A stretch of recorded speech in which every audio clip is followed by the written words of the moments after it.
Question 4. If we look at the piecewise function that we're given, we can sketch a graph of it.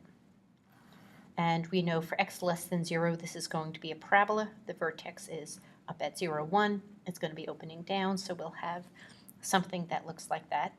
For x greater than 0, we're going to have a line. The slope is -1. The y-intercept is 1. So in fact, even though I would put an open circle here, if I were just drawing this part of the graph, that point 0, -1, it has already been claimed by the other part of this function. So it certainly looks like it's continuous. And differentiable, I don't know if it's locally linear there, so that remains to be seen.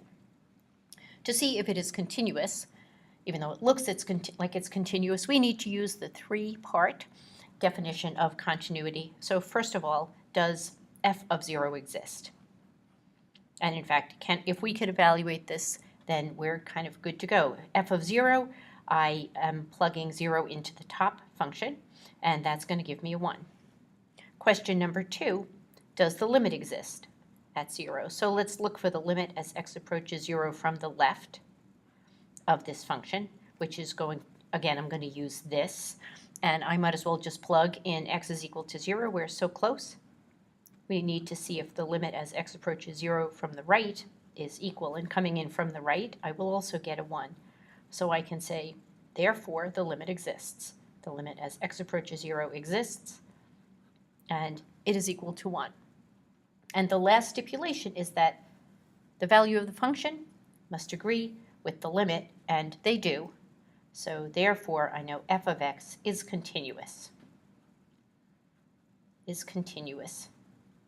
At x is equal to 0, since f of 0 is equal to the value of the limit as x approaches 0. So we do not have any removable discontinuities.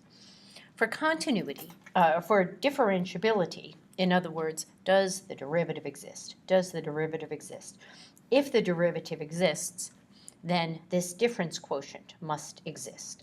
But again, the derivative is a limit. The derivative is a limit. So if this limit is going to exist, it must be true that the limit as x approaches 0 from the right is going to be equal to the limit as x approaches 0 from the left.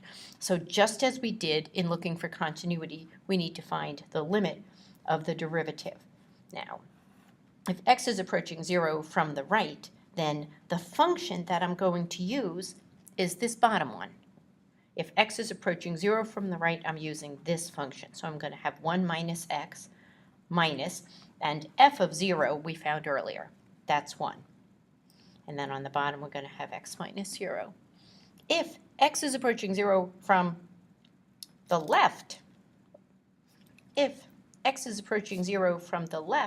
then I'm going to be using this top part of the function. So the function I'm going to be using is 1 minus x squared. Again, f of 0 we found before, and that's 1. And we're going to have x minus 0 on the bottom. So now let's see what's happening here.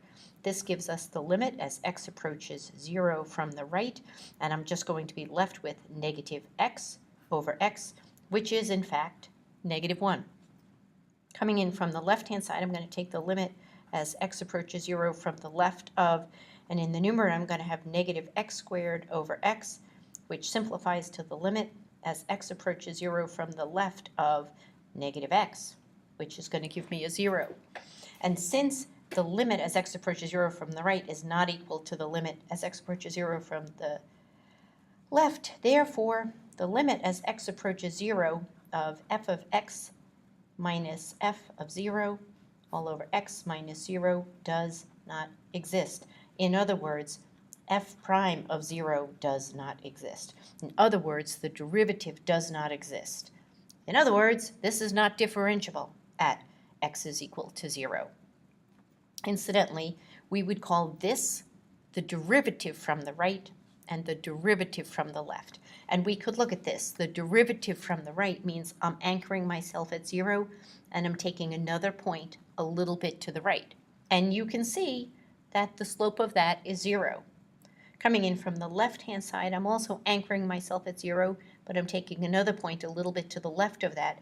And it seems as though it's much more reasonable to believe coming in from the left, the slope of that tangent line is 0.